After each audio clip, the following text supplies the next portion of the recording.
You're listening to Skeptoid. I'm Brian Dunning from Skeptoid.com. Should science debate pseudoscience? Today, I'm going to propose a bit of a radical idea. About every week, I get invited to debate someone on another podcast, on the radio, in person, and I'm invited to take the side of science and debate a pseudoscientist. It might be a ghost hunter. It might be a young Earth creationist. It might be a practitioner of alternative medicine, always based on some Skeptoid episode I've done that ruffled someone's feathers. Although I used to always accept these invitations, I now always decline them. I've concluded that it's not only useless for science to debate pseudoscience, it's actually counterproductive to science. Today, I'm going to argue that no scientist should ever agree to debate a pseudoscientist about a scientific question. The exception, of course, is court cases, but that's a legal process and not the type of open debate designed to illuminate the public that we're talking about here. In court, it's always essential that science put its best foot forward in order to continue strengthening the bond between laws and facts. In court, there are consequences if you lie or make stuff up. In debates, there are no consequences for making stuff up, and there's no tangible benefit for the one who brings the best evidence. Courts of law reward good evidence. Debates reward only good rhetoric. A judge is trained to see the difference between evidence and rhetoric, but a debate audience is rarely so well equipped. I'm not saying that science should not be debated internally. Efforts to falsify existing theory are the core of the scientific method. There's the common analogy of three concentric circles. The center represents the core fundamentals that virtually never change. Then the second circle, where all the scientific work and research is constantly working out the details, and where scientific debate occurs. Then the outer circle is the fringe research, which has yet to establish any validity.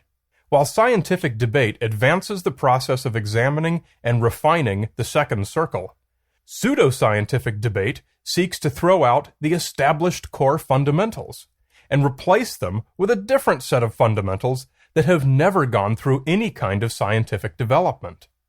Appropriate scientific debate not only has a place, it's an essential part of the process, but presenting the core fundamentals as if they're comparable to non-scientific alternatives serves no constructive purpose whatsoever. The primary reason I oppose debates is that a debate, by definition, allows two competing views to be explored and compared, and arguments presented for each. The audience is expected to weigh these arguments and hopefully decide which one they found more compelling. The very nature of a debate presents science as if it is merely a competing opinion. When we agree to a debate, we are agreeing to drag science down to the level of a view that competes with pseudoscience. Simply by agreeing to the debate, we present the scientific method as being vulnerable to disassembly by fallacious pseudoscientific arguments. That's the message we send. Science is not fact, science is merely opinion, and it's as weak as any other. There's another unfortunate reality about debates, and that's the dirty little not-so-secret that everyone who attends a debate has typically already made up their mind and has been invited to attend by one side or the other. They are huge proponents of their side, and neither debater has much hope of changing the minds of anyone in the room. Most debates probably have a handful of attendees who are open to actually learning something, but they are an extreme minority. If you've ever attended a debate of any kind, you know what I'm talking about. When you advertise a debate, maybe 1,000 people will attend. And let's say you do a smashing job and manage to convince that entire handful of convincible attendees that science is real. Great, you won over 5 people. But what you're forgetting is that for those 1,000 attendees, there are 5,000 people out there who heard about the debate, they saw the ads or flyers or whatever, who did not attend. What you unintentionally communicated to those 5,000 people is that your scientific discipline is academically comparable to the pseudoscientific version, and that both are equally valid. The fact that the debate exists at all struck a blow to the public's perception of the credibility of science that far outweighs any progress you may have made in the room. I've been the lone representative of science in the room, the one they introduce as a real trooper for agreeing to come into the lion's den. I've received the condescending smattering of applause from the room where every single person is against me and everything I have to say. But they've shown me that they're good people too and will treat me respectfully in spite of how misguided I am. Nice folks.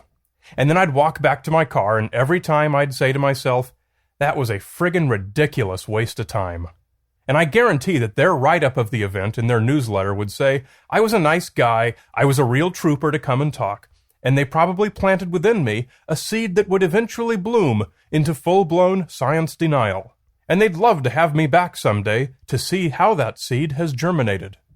Going to debate at an event sponsored by the Pseudoscience group is always a ridiculous waste of your time. You serve merely as a masturbation enabler for them. Next time, send them a stack of dirty magazines instead.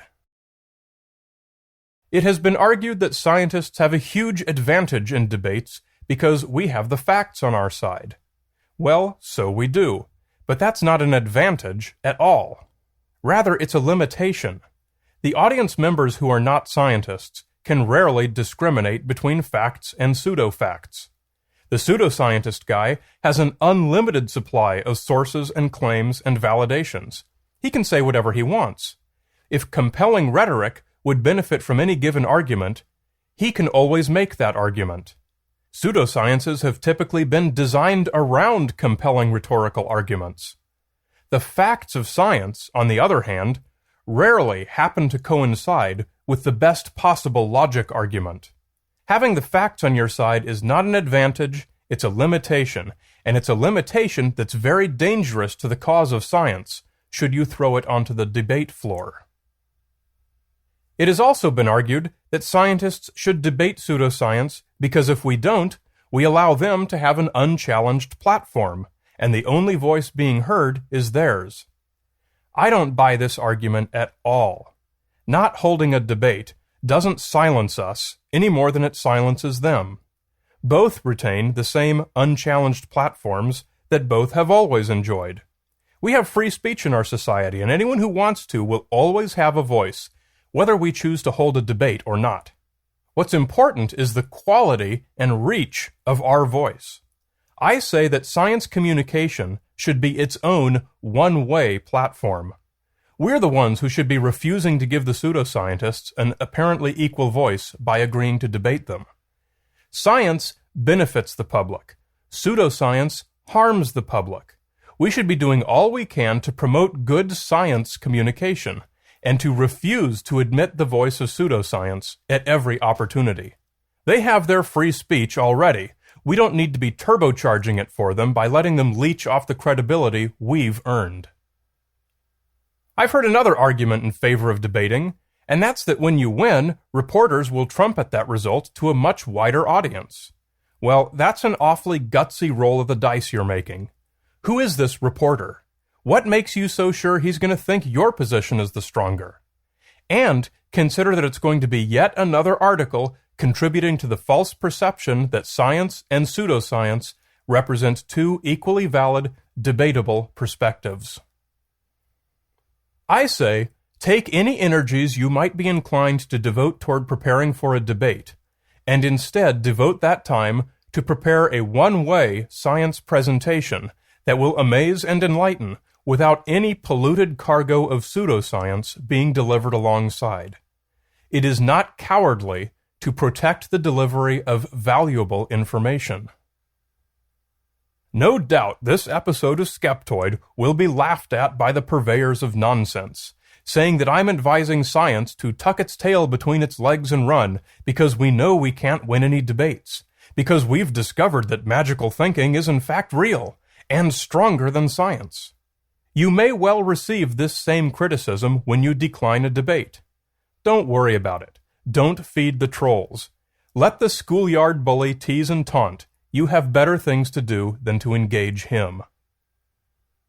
Neither am I saying that science should not respond to the promotion of pseudoscience in pop culture.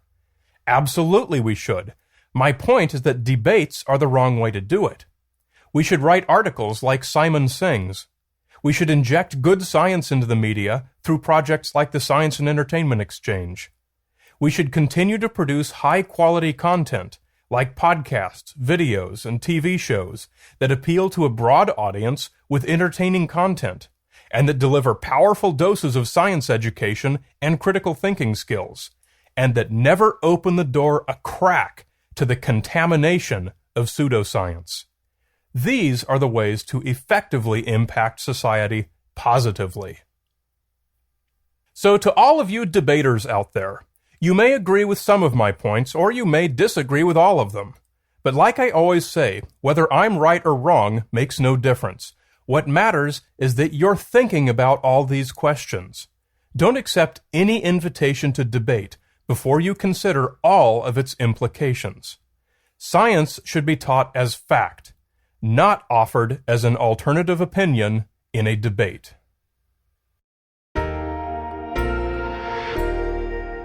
You're listening to Skeptoid. I'm Brian Dunning from Skeptoid.com.